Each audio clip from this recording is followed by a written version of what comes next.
Shalom, this is G-Mess All and Sit Downs coming back with a lesson. First off and foremost, I want to give all praises, glory, and the highest honor to Yahweh, Ba'asham Yahweh Shai, Ba'asham Rakah Kudash. Double honors to the elder apostle of Great Millstone, GMS, for teaching us this truth. Peace and blessings to the elect out there spreading this word of sincerity and the truth. Gone. I'm going to name this lesson, Does the Most High Cherry Pick? Why am I making this video? There was this Arab chick. She came to the camp, all emotional and stuff, talking about, yeah, y'all cherry picking, concerning the scriptures, that we cherry picking, that we take out the part that benefit us, and basically, concerning this truth also, that what we doing is cherry picking. Well, the Most High does cherry picking, man. The Most High does cherry picking. And if you say that's not true, then you haven't read the Bible correct, because all throughout the Bible you see that the Most High is cherry picking. Now here, right in front of you, you see a picture where it goes into the definition of the word. It says cherry pick, to select with great care. To select with great care. And that's what the Most High is doing constantly throughout the scriptures, man. Selecting with great care. He has selected with such a great care that he already finished it before the world began, man. Like it says in Ephesians 1 and 4, man. That the Most High has picked his chosen basically before the foundation of the world. Now here it goes more into it. It says cherry pick, selectively choose the most beneficial or profitable items, opportunities, etc. from what is available. The company should buy the whole airline and not just check its best assets. So like it shows you, man, people don't like the fact that the Most High doesn't deal with certain people, man. That's just what it is. The Most High doesn't deal with certain people. So what does the Most High do? The Most High cherry picks the best profitable people from the midst of them and uses them, man, and uplifts them or glorifies them, For example, going back all the way back to Genesis, man. In Genesis, the Most High created, like it says in Genesis chapter 1, creatures, which a human race was one of those creatures. And from those creatures called the Adamites, the people of Adam, Adamites meaning people, Adam meaning ground, basically the people of the ground, the first people the Most High created. From all those people, he only took Adam and Eve, man. First and foremost Adam, but Adam needed the wife, so he gave him Eve. So that was already cherry picking, man. He chose the most beneficial person from the midst of the people of Adam, and he made his lineage great. Then he had to destroy, and then before he destroyed the earth with water, what did the Most High do? He did the cherry picking, man. He chose the best, the most beneficial, or how can we say, the most profitable, or the most a correct person for the task, which was Noah. Then Jacob, eventually Jacob, the son of Isaac, was chosen. So throughout the scriptures, the Most High is cherry picking, man. He's selectively choosing, man.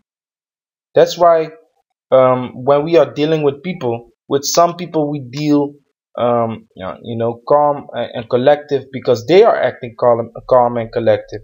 But then with some people we raise up the bar because they are being pieces of shit, loud mouth, screaming and shit. So first off, a beautiful example in the time of Judges. The most I wanted to make his point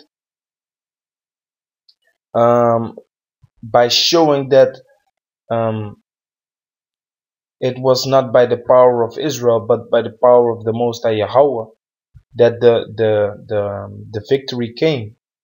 And how did he make that known? By cherry picking first, man. Cherry picking and taking the most profitable people from the midst of them, but make them as less as possible by putting basically certain I wouldn't call it stumbling block, but certain things whereby they get sifted out, you know, in front of them. So let me start at Judges chapter 7 verse 1. Then Jerubbaal, who is Gideon, which was the judge at that time, and all the people that were with him rose up early and pitched beside the well of Herod, so that the host of the Midianites were on the north side of them, by the hill of Moreh in the valley. And Yahweh said unto Gideon, the people that are with thee are too many for me to give the Midianites into their hands, lest Israel vaunt themselves against me, saying, mine own hand had saved me. So the Most I wanted to make known that through Yahweh Shem Yahushai we have gotten the victory. Instead of saying, yeah, we are such a powerful army, we are such powerful men, that it was without the Most High. So the Most High was going to show it by making the army less than it actually is, shrinking the army, basically the amount of men, so that people would look at it like this was the Most High, man. Otherwise we wouldn't have won. You see, because he said the people that are with thee are too many for me to give the Midianites into their hands. Verse 3. Now therefore go to proclaim in the ears of the people, saying, whosoever is fearful and afraid, let him return and depart early from Mount Gilead. And there returned of the people 22,000, and there remained 10,000. So the Most High systematically sifted certain of them out, man. The Most High systematically sifted some of them out because he knew the people were afraid. So he made Gideon, Gilead, Gideon. I was reading Gilead here. Gideon. He made Gideon ask this question, man, wherewith some got sifted out. The unprofitable people, man, in this case. And there remained 10,000. And Yahweh said unto Gideon, the people are yet too many. Bring them down unto the water, and I will try them for thee there. And it shall be, that of whom I say unto thee, this go with thee, the same shall go with thee. And of whomsoever I say unto thee, this shall not go with thee, the same shall not go. So he brought down the people unto the water. And Yahweh said unto Gideon, every one that lappeth of the water with his tongue, as a dog lappeth, him shalt thou set by himself. Likewise every one that boweth down upon his knees to drink. And the number of them that lapped, putting their hand to their mouth, were 300 men. But all the rest of the people bowed down upon their knees to drink water. So the Most High put up two ways how basically the cherries, spiritually I'm gonna just call it cherries right now. The people, he put two ways to drink the water out there. By and by that he would gain the profitable cherries, man, the ones that he wants. This is cherry picking, man. He's picking out the ones that he wants. by doing things like this. Let me read it again. So he brought down the people unto the water, and Yahweh said unto Gideon, everyone that lappeth of the water with his tongue, as a dog lappeth, him shall thou set by himself. Likewise everyone that boweth down upon his knees to drink. So if you drink from the water with your tongue like a dog, you are put aside, and if you go on your knees and bow down to drink, then you are put on the side. And the number of them that lapped, putting their hand to their mouth, were 300 men. But all the rest of the people bowed down upon their knees to drink water. See? And Yahweh said unto Gideon, by the 300 men that lapped will I save you. So the man that went down to drink, uh, uh, lapping the water like a dog, the Most High said, by them I will save you. I will put the victory basically out there, like it says, verse 7. And Yahweh said unto Gideon, by the 300 men that lapped will I save you, and deliver the Midianites into thine hand, and let all the other people go, every man unto his place. And the people took victuals in their hand and their trumpets, and he sent all the rest of Israel many, every man unto his tent, and retained those 300 men, and the host of Midian was beneath him in the valley. So they went to war with only 300 men. So the Most High was cherry picking and basically getting rid of the rest to show his power in the victory of 300 men against the Midianites, man. That's something that the Most High does, man. Now, from there, go into something else real quick, because it's prophecy too. You know, this is history, but there's prophecy concerning it too, man. This is Amos chapter 9 verse 9. For lo, I will command, and I will sift the house of Israel among all nations, like as corn is sifted in a sieve, yet shall not the least grain fall upon the earth. So, if you're busy picking cherries, what you do is you take the best looking cherry, man. You're not gonna go for the rotten ones. You're gonna leave them. You're gonna leave the rotten ones. You're gonna take the profitable ones. You're gonna pick the good looking ones, and you're gonna eat those. You're gonna use those. You know.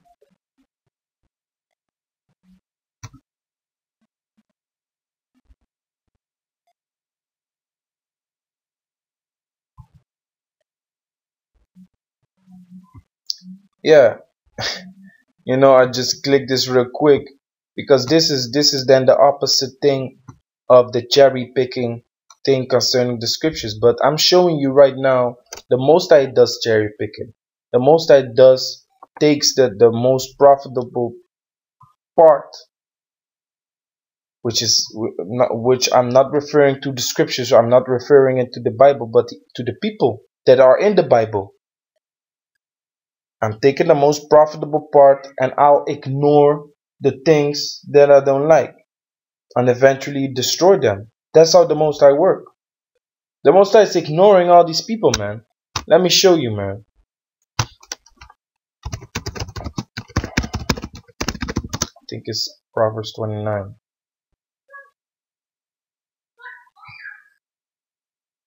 28 and 9. Come.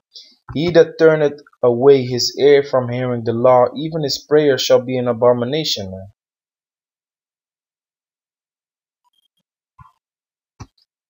He that turneth away his ear from hearing the law, even his prayer shall be an abomination.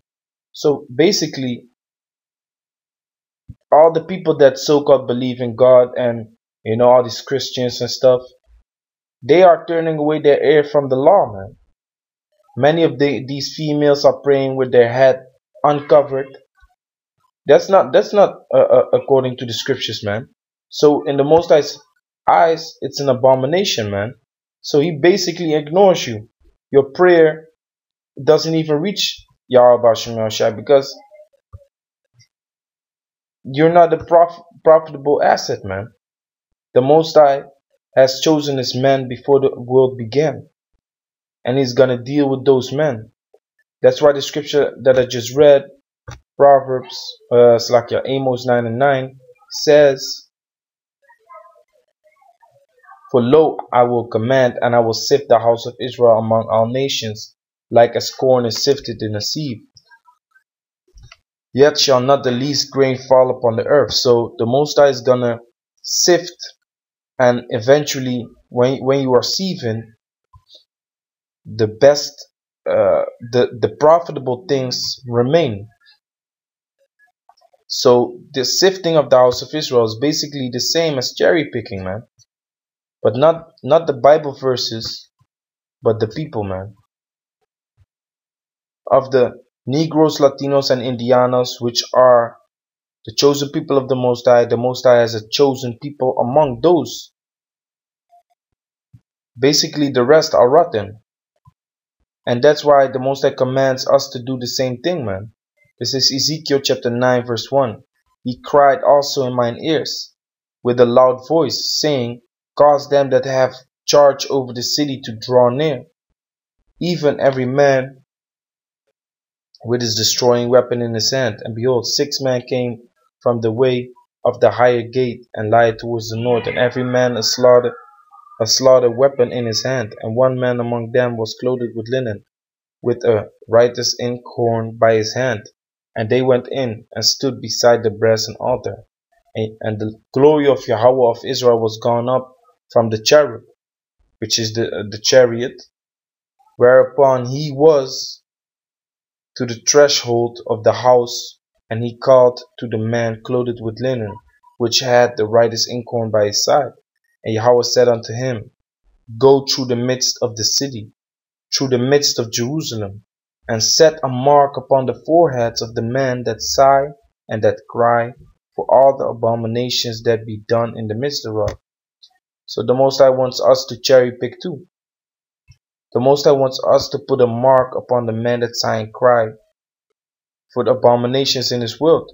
So putting the mark upon them, let's go into the word, in the root word, which is tawa.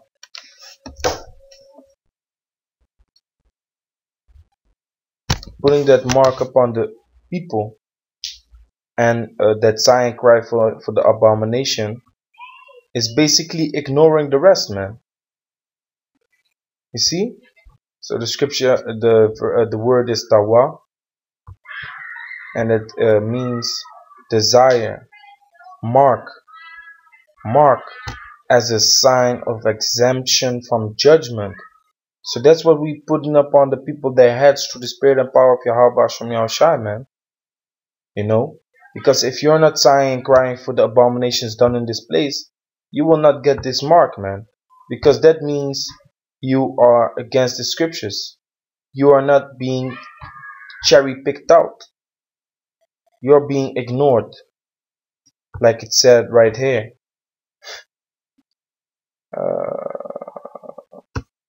I lost it.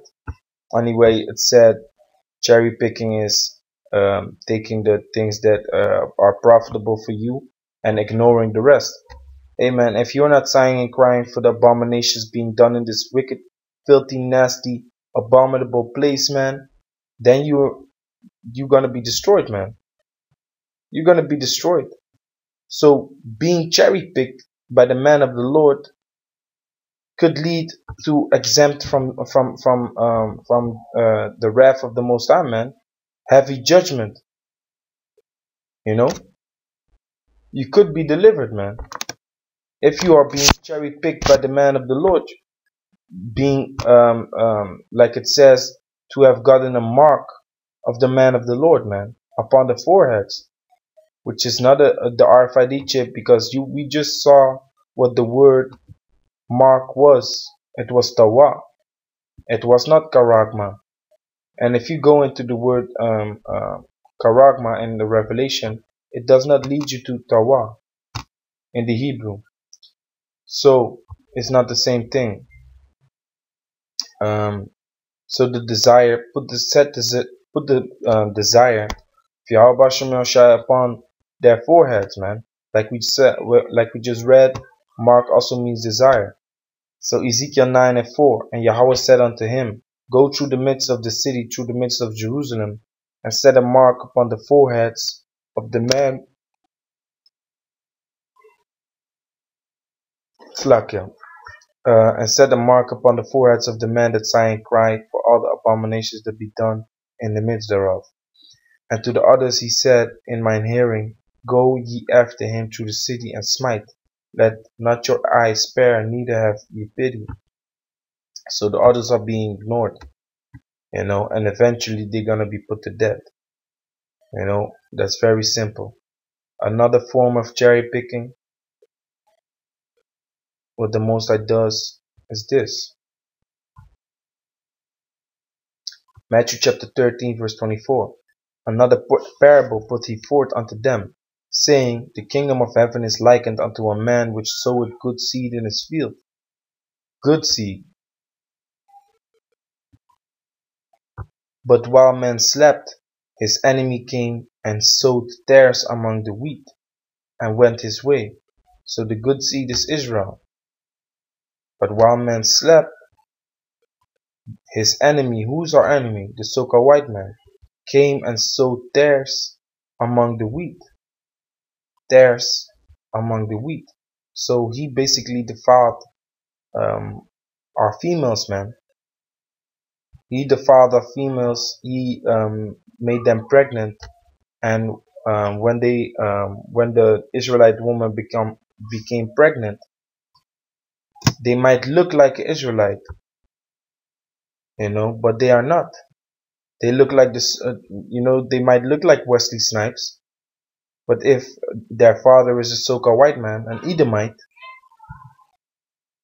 if their father is an Edomite, let me put it like that before niggas start jumping up about Bob Marley. It's all through the spirit, man. You gotta see it, but we're gonna know it. We're gonna know it soon, man. That's why it's gonna be revealed eventually. So it says, but while men slept, his enemy came and sowed tares among the wheat, and went his way. So he planted the seed in the daughters of Israel, and they came out tares, and the wheat are the Israelites, and went his way. But when the blade was sprung up and brought forth fruit, then appeared the tares also. So now we are in times that you can't really see the difference between a tare and the wheat. Some wheats, meaning some Israelites, look like the so-called white man, but really they are not. Some Israelites look like look like a so-called black man, but really they are descendants from Esau, of another heathen nation. So they are amongst each other now. So the servants of the householder came and said unto him, Sir, didst thou not sow good seed in thy field? From whence then had it tares? He said unto them, An enemy hath done this, the so-called white man Esau. The servant said unto him, Wilt thou then that we go and gather them up? But he said, Nay, lest while ye gather up the tares, ye root up also the wheat with them. Wait, man, before it needs to be separated first. And what is Yahushua gonna do? He's gonna separate the sheep from the goat, which is the wheat from the tares. You see? So while they are among each other, you don't want to snatch them up, because maybe some of the wheat are gonna be snatched up too. So it says, but he said, Nay, lest while ye gather up the tares, ye root up also the wheat with them. Ye root up also the wheat with them. Let both grow together unto the harvest. Let both grow together until the harvest, and In the time of harvest I will say to the reapers, the angels, gather ye together first the tares, and bind them in bundles, to burn them, but gather the wheat into my barn, which is gonna be this so-called UFOs, the chariots of Yahweh Shem Shai. The wheat is gonna be gathered into the barn, and the tares are gonna be burned. So why is that? Why isn't the Most High using the tares then? That's cherry picking, man. That's not fair. That's cherry picking, right? It's not fair. That's not fair, right? That's what y'all Christians are worried about, man. You know, in the Most High's eyes, it is fair, man. It is.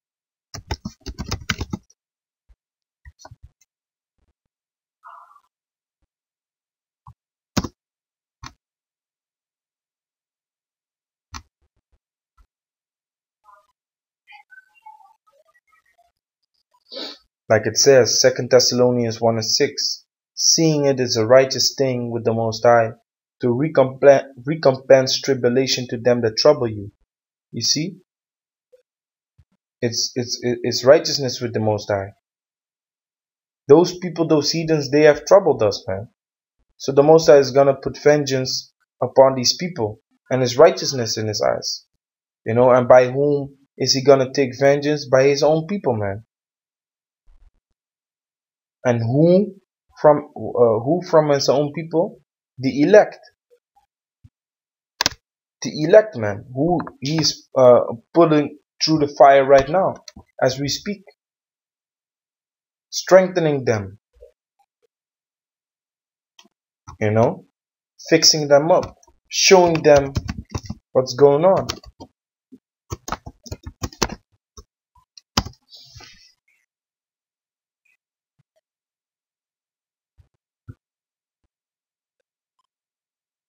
This is Jeremiah, Zacarhy 13:8, and it shall come to pass that in all the land, America, said Yahweh, 2 parts therein shall be cut off and die. Whoa, this is cherry picking. 2 parts are gonna die, but the third shall be left therein. That's cherry picking, right? Isn't that cherry picking then? The Most High takes 1/3 and the rest He shall ignore. Better yet, He's gonna kill them. Like the Apostle Tahar made a video, the Most High is gonna mass murder 2/3 of the children of Israel, man. And this is a scripture that shows you that, man. 2 parts therein shall be cut off and die, but the third shall be left therein. So 1/3 of the people is gonna make it in America, man. 2 parts therein shall be cut off. And I will bring the third part through the fire. Yeah, the Most High is perfecting these men as we speak, man. Bringing them through the fire is basically training them to become soldiers for Yahweh Shem Yahshai, and will refine them as silver is refined, and will try them as gold is tried. They shall call on my name, and I will hear them. I will say, it is my people, and they shall say, Yahweh is my power. You see? So, we might pull scriptures, and you might think that, yeah, that's cherry picking. You only pick out the good parts. But we pull out everything, man. We hide or conceal nothing. We don't even conceal a book that is called Apocrypha, which means hidden away. We don't even hide that, man. We bring that out. We show you that the so-called white man is the devil. We don't leave nothing behind, man. Even the law concerning rape, we show you. So we are not cherry picking. And if you really want to go into cherry picking, you can see that the Most High does cherry picking. He only favors the best of the best. Of the chosen nation, He has a chosen people. That's cherry picking. You see? So with that, I want to say, Kal Allah Yahweh Hashem Yahushai B'Hashem B'Kakodash. Shalom to the elect.